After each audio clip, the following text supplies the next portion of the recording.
Assalamualaikum warahmatullahi ta'ala wabarakatuh. Hai sahabat Pecerah Official yang dirahmati oleh Allah. Karomah Mbah Khalil Bangkalan menggambarkan kekuatan spiritual dan kebijaksanaan seorang ulama besar Indonesia.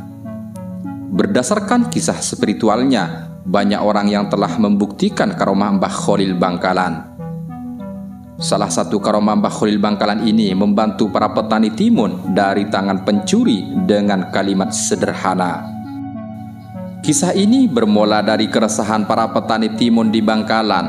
Setiap kali masa panen tiba, timun mereka selalu habis dicuri. Pada suatu hari, seorang petani timun di Bangkalan sering kesal lantaran timunnya selalu dicuri saat mendekati masa panen. Peristiwa itu selalu terjadi terus-menerus hingga membuat petani timun kehilangan kesabaran. Akhirnya mereka memutuskan untuk mengunjungi atau sowan ke Mbah Khalil setelah bermusyawarah. Setibanya di rumah Mbah Khalil, kiai besar tersebut sedang mengajarkan kitab Nahwu Jurmiyah kepada muridnya. "Assalamualaikum Kiai," ucap salam para petani serentak. "Waalaikumsalam warahmatullahi wabarakatuh," jawab Mbah Khalil. Melihat banyaknya petani yang datang, Mbah Khalil bertanya, "Sampean ada keperluan ya?" "Benar Kiai, akhir-akhir ini ladang timun kami selalu dicuri maling. Kami mohon kepada Kiai penangkalnya," kata petani dengan nada memohon penuh harap. Ketika itu, kitab yang diajarkan oleh Mbah Khalil kebetulan sampai pada kalimat "Qoma Zaidun", yang artinya Said telah berdiri. Lalu serta-merta Mbah Khalil berbicara sambil menunjuk pada kalimat lafadz "Qoma Zaidun".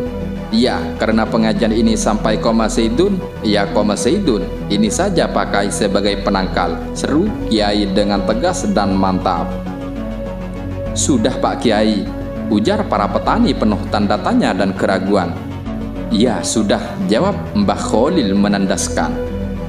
Para petani kemudian pulang ke rumah dengan penuh keyakinan kemujaraban penangkal dari ucapan Mbah Khalil tersebut. Keesokan harinya, petani timun pergi ke sawah masing-masing melakukan aktivitas seperti biasanya. Namun demikian, mereka dikejutkan dengan pemandangan tak terduga di hadapannya. Mereka melihat sejumlah orang yang ketahuan sebagai pencuri timun dengan kondisi berdiri terus-menerus atau tidak bisa duduk.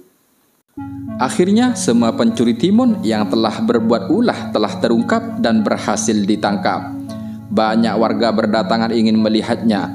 Wajah para pencuri timun itu terlihat pucat pasi karena semakin banyak warga yang menyaksikan. Saat akan diamankan, para pencuri timun itu masih tetap berdiri dan tidak bisa duduk. Sebagai upaya telah dilakukan, namun hasilnya sia-sia.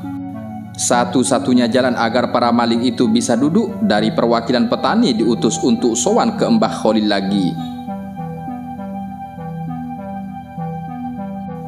Sesampainya di kediaman Mbah Khalil, utusan itu diberikan penangkal untuk mencuri timun yang tidak bisa duduk itu.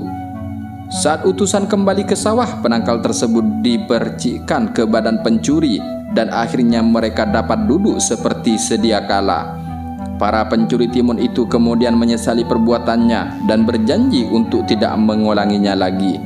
Setelah kejadian tersebut, petani timun di daerah Bangkalan menjadi aman dan juga makmur.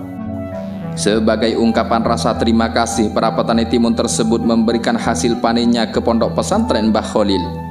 Dan juga sejak saat itu, para santri di pondok dibanjiri oleh timun setiap harinya. Dan hampir di setiap sudut pondok pesantren dipenuhi dengan timun. Kisah ini telah disarikan dari kitab Haulal Masyayikhuna Musa Mustafa. Itulah sedikit kisah untuk pagi ini, semoga bermanfaat. Akhirnya, assalamualaikum warahmatullahi ta'ala wabarakatuh.